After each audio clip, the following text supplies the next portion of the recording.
Olá, eu sou a professora Ziza, professora de Geografia aqui no Se Liga na Educação e estamos na Semana Docente. Junto conosco nós teremos a intérprete de Libras Mariana Tupinambá. Olá Mari, tudo bem com você? Muito bem.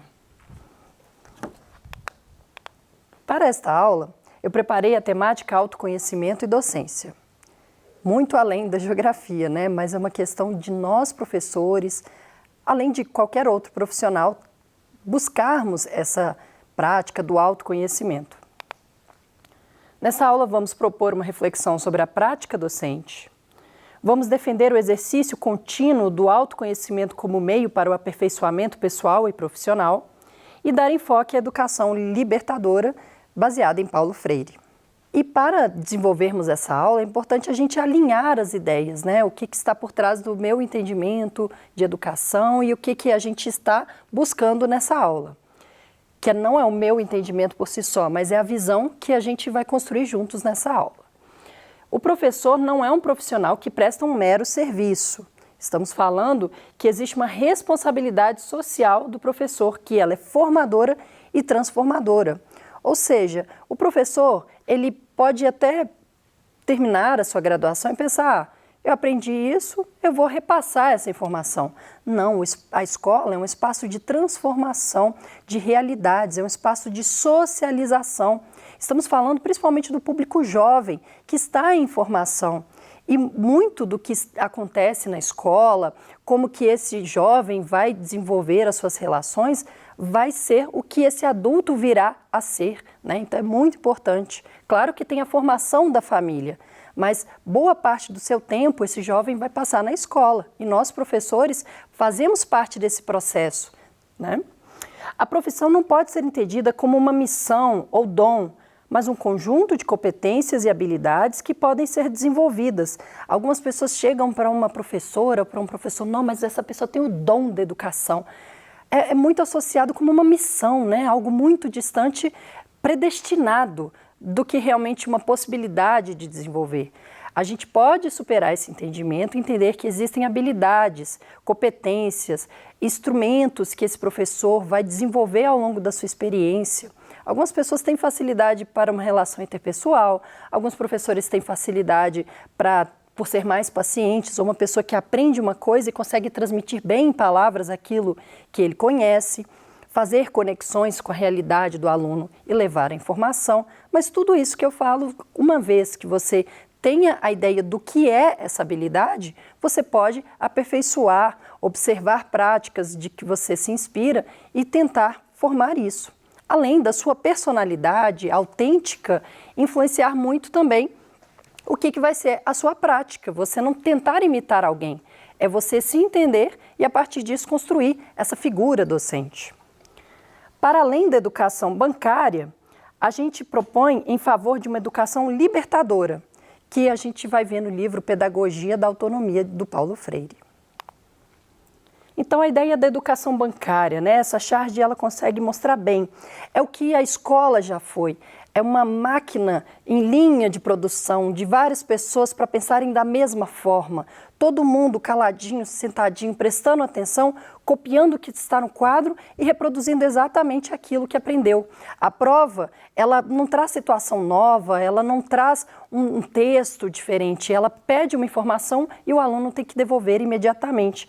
Tanto é que nessa charge a gente vê, os alunos chegam com a ideia deles redondinha, própria, e chega essa professora de educação bancária podando e enquadrando para que todos sejam iguais.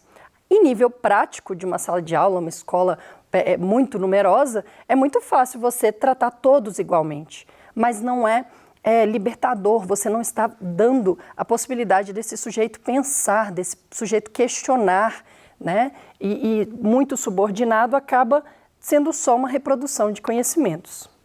Já Paulo Freire, a gente tem essa metáfora, né, de um livro aberto e os pássaros dando asas à imaginação, porque a gente, como professor, nós trazemos os conhecimentos, nós trazemos as propostas das nossas aulas, as atividades, e elas acabam dando um pontapé para que esse aluno desperte a curiosidade por ele mesmo, ao andar pelo mundo, ao conhecer, mexer nas tecnologias, no seu celular, pelos aplicativos, convivendo com as pessoas em diferentes espaços, ele faz as suas conexões e começa a construir os conhecimentos por essas vivências, de maneira significativa.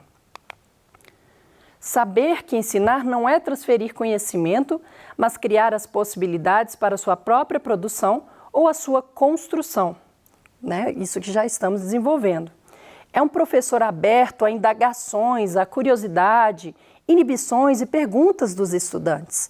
É aquela pergunta do aluno que vai fazer com que a sua aula, que você ia dar para 2 turmas da mesma série, que vai ser totalmente diferente, não tem como você repetir o mesmo discurso nas aulas. Se os alunos estão com um olhar diferente, ou até mesmo após dar uma aula numa sala, a gente vai para outra sala e aí a gente pensa um exemplo novo durante a nossa exposição das atividades, né? Cultiva a humildade e a tolerância. Um professor que reconhece que, se o aluno fizer uma pergunta e ele não souber responder, ele ter o reconhecimento de, olha, isso eu não sei, vamos pesquisar? Na próxima aula, a gente conversa mais sobre isso, eu vou pesquisar, você pesquisa, a gente traz os nossos resultados. Isso mostra a humildade, isso mostra a possibilidade de que o aluno entenda que o conhecimento está sendo produzido a todos os momentos. E um ser crítico, inquiridor, inquieto, é aquele que questiona, por que na escola o recreio tem que ser assim? Por que a gente não pode ocupar aquele espaço? Aí se uma pessoa que não quer diálogo com os alunos vai falar, não questiona não, sempre foi assim e pronto. Mas e se aquela sugestão do aluno não vira uma dinâmica interessante, que todo mundo descansa mais no recreio, ou que aquele espaço ele pode ser recuperado como um espaço de convívio, não sendo só um espaço para colocar coisas da escola, né? Tantos questionamentos que os alunos podem fazer que melhoram e que eles se sentem parte daquele espaço. Transformar a experiência educativa em puro treinamento técnico é amesquinhar o que há de fundamentalmente humano no exercício educativo, o seu caráter formador. Olha como que o Paulo Freire ele vem realmente trazer uma crítica muito forte, é subestimar a possibilidade, o potencial do que o espaço escolar pode ser, né? E o tema da nossa aula, que é o autoconhecimento, é uma forma da gente então começar a refletir sobre nós mesmos, as nossas práticas, a nossa visão de mundo, a nossa visão com relação à escola. E para isso, o que é o autoconhecimento, né? É um exercício, é uma proposta filosófica muito antiga. Estamos falando de milhares de anos atrás. A ideia de autoconhecimento está no âmago de diversas tradições culturais da humanidade em nosso mundo ocidental. A cultura grega tem como referência bastante significativa a epígrafe que se encontrava no templo de Apolo, em Delfos. Estamos falando da Grécia, né? Sobejamente realçada por Sócrates, que ele vem trazer a ideia do conhece-te a ti mesmo. Né? As pessoas podem pensar, isso é uma frase cristã. Mais do que cristã, ela é filosófica, existencial da humanidade.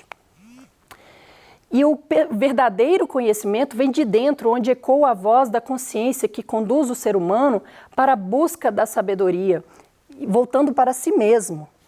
Mediante processo, cuidados de autoobservação, de autodescoberta, cada um vai podendo exercer autodomínio sobre si mesmo, através de posturas e atitudes mais equilibradas que levam à autocura, corpo e alma, através do cultivo dos valores do bem e do belo, das relações de cada um consigo mesmo e com os outros. Olha que bonito isso, né? Tantas reflexões que a gente pode fazer a partir dessa reflexão do que é o exercício do autoconhecimento. E quando a gente propõe esse autoconhecimento tanto do sujeito que é professor, você, para você mesmo, e desse sujeito professor. E aí você já se vê como profissional, né? Você, sujeito que é professor, você tem o seu horário de dormir, de acordar, você tem seus hábitos alimentares, as atividades físicas que você faz ou não, se você vai num psicólogo ou não, medicações se você toma ou não, se você como que a sua relação com sua família se estabelece e como isso reflete como você se relaciona com as pessoas ao seu redor, né? Suas preferências, hobbies, e do sujeito professor. Então, algumas delas, né? O autoconhecimento da pessoa por si só, o sujeito que é professor. A sua personalidade, a sua biografia, né? Como que a sua história, como que ele chegou até aqui, professor. Os seus interesses, preferências, satisfações e frustrações pessoais, traumas, né? Ou então coisas que ele tem muita segurança naquilo que ele faz. Objetivos pessoais, seja, eu tenho sonho de conhecer tal país, ou eu quero ter tantos filhos, ou eu não quero ter filhos, mas eu quero adotar muitos animais de estimação. Objetivos pessoais, modo de se relacionar com as pessoas, qualidades, habilidades, fraquezas. E esse sujeito professor, profissional? A sua personalidade que ele constrói na sala de aula, porque é diferente da sua personalidade pessoal. É importante que tenha essa separação, até mesmo por uma questão ética de diferença do seu espaço profissional e sua escola, e sua casa, quero dizer, e sua relação com a sua família, no seu palavreado, o uso de palavrão ou não, ou então os assuntos que você vai puxar com os seus amigos vai ser diferente, você vai ter com seus colegas de trabalho e com seus alunos, né? Questão geracional. A sua competência, a sua formação, se ele vai continuar estudando, fazer uma especialização, ou como que foi a sua formação escolar, da escola básica, e como foi a sua formação na graduação, né? Os seus objetivos profissionais, a sua experiência, né? Como que ele, observando a própria prática, refletindo, acabou de acontecer uma aula e aconteceu uma situação que ele pensa, não vou fazer isso de novo, porque essa prática não deu certo para esse perfil dessa turma. Mas se eu ver uma turma com esse perfil, eu vou poder aplicar, que pode ser que dê certo, né? As satisfações e frustrações profissionais, motivação para a docência, o que faz esse professor querer ser professor? Foi porque ele sempre se viu professor durante a sua graduação? É algum parente que o inspirou a ser professor? Algum professor? Ou a profissão acabou conduzindo essa pessoa para a sala de aula? Expectativas com relação aos estudantes, né? Você vai olhar para eles e como que vai ser esse olhar? É reconhecer essa imaturidade, que esses alunos não são adultos, não são pessoas formadas concretas, eles estão em transformação e a gente pode conduzir os momentos, as situações coletivas para, de acordo com a maturidade que eles são capazes de oferecer. Comportamento e reação em relação a situações diversas, você vai ser uma pessoa estourada? Você não vai ficar muito tempo numa sala de aula, porque os alunos, eles não dão conta, ninguém consegue conviver com uma pessoa mal-humorada que reclama o tempo todo dos problemas, né? Então, como que você vai reagir quando o seu plano A não funcionou? Você tem que ter plano B, C, D. Se tem interrupção na sala de aula para um recado da diretora, como que você vai lidar com isso? E ao entrar na sala de aula, é importante ter claro os seus objetivos com relação à educação, ter uma postura ética, uma prática organizada, planejada, coerente, firme, honesta, confiável, segura e responsável com estudantes e escola. Claro que estamos falando de um profissional aqui, o que a gente pode ter como objetivo? Porque você pode vir e falar assim, mas você está propondo que eu seja perfeito? Do contrário, a gente ter a humildade e a gente ter como meta aquelas habilidades. Ser flexível para as adversidades das situações, manter-se atualizado com tecnologias, informações e conhecimentos, né? Saber o que os alunos estão interessados e ver se pode ser um ponto de diálogo da sua proposta didática com o que você está, com o que eles estão acostumados a lidar. Conhecer a prática inclusiva é muito importante. A gente está na sala de aula, a escola é um espaço de inclusão, não é isolamento das pessoas que têm alguma deficiência, alguma questão de dificuldade de aprendizagem, né? Valorizar a diversidade em busca de proporcionar mais igualdade e justiça e aprender a adaptar a sua prática junto com o professor de apoio para que todos os alunos participem do processo educativo. Proporcionar um ambiente amistoso, aberto para a possibilidade do erro, do questionamento e da dúvida. Então, se o professor é aquele que faz apelidos pejorativos, que aumenta o bullying, ele não está sendo amistoso. ou o professor que finge que está acontecendo uma situação de constrangimento com algum aluno e esse professor não faz nada a respeito disso, não leva isso para os outros colegas, para a coordenação, ou não faz uma roda com os alunos, é importante a gente conversar com os alunos sobre as questões e mostrar, não existe lugar para esse tipo de brincadeira, isso não é uma brincadeira, isso é desrespeitoso. A gente é educador em todos os sentidos. Construir uma relação empática e de identificação com os estudantes de maneira autêntica, né? Essa percepção do outro que tem dificuldades, que tem qualidades e que a gente perceber o outro e ter um respeito, né? E também quando eu falei sobre ambiente amistoso, aberto à pergunta, você não desmerecer nenhuma pergunta. É você, às vezes, se a pergunta não cabe ao momento, você saber conduzir aquela pergunta e falar, depois do intervalo eu posso te explicar com mais calma, se aquele conjunto de explicações não foi suficiente, ou se o ritmo da turma faz um contraste muito grande disso. Apoiar os sonhos e aspirações de cada estudante, quando a gente faz isso, mesmo que pareça uma coisa absurda, professora, eu quero ser youtuber. Que legal! O que você está fazendo? Você já tem aplicativo de edição? O que é o conteúdo que você está produzindo? E você fomenta essa criatividade desse aluno que realmente pode se tornar um produtor de conteúdo, nada impede. Ou o aluno quer ser jogador de futebol, atleta, sabe? Apoiar os sonhos dos alunos, porque a gente, mais do que dizer o que eles devem fazer, é mostrar o leque de possibilidades para que eles tenham o olhar para o mundo e coragem de correr atrás dos sonhos. Não desistir do potencial de cada um, valorizar a presença de cada um. Poxa, você chegou 7 horas da manhã, você está dormindo, lava o seu rosto, vem. Ou então, você não fez a atividade ainda, valoriza, você chegou até aqui, você já está, sei lá, no 8º ano, você já estudou muito até aqui, não desiste agora não está na hora de ser reprovado não. Vamos lá, acredito em você. E falar que você acredita no seu aluno é algo muito forte e muito, que vai ser aquela palavra que vai encorajar, é aquilo que aquele aluno precisava ouvir, que às vezes em casa ele não está ouvindo, né? Muito importante para a autoestima desse estudante. Reconhecer os múltiplos ritmos de aprendizagem e habilidades. Alinhar suas expectativas com relação à maturidade que os estudantes são capazes de oferecer. Reconhecer que tem piada que vai ser ruim mesmo, que a gente não vai rir tanto, mas aquela idade do 6º ano vai ter aquela piada bobinha e você vai ter que ter leveza e participar disso, ou então, pelo menos, respeitar aquele momento de maturidade deles. Proporcionar-lhes responsabilidades, não desmerecer a visão de mundo e saberes que trazem.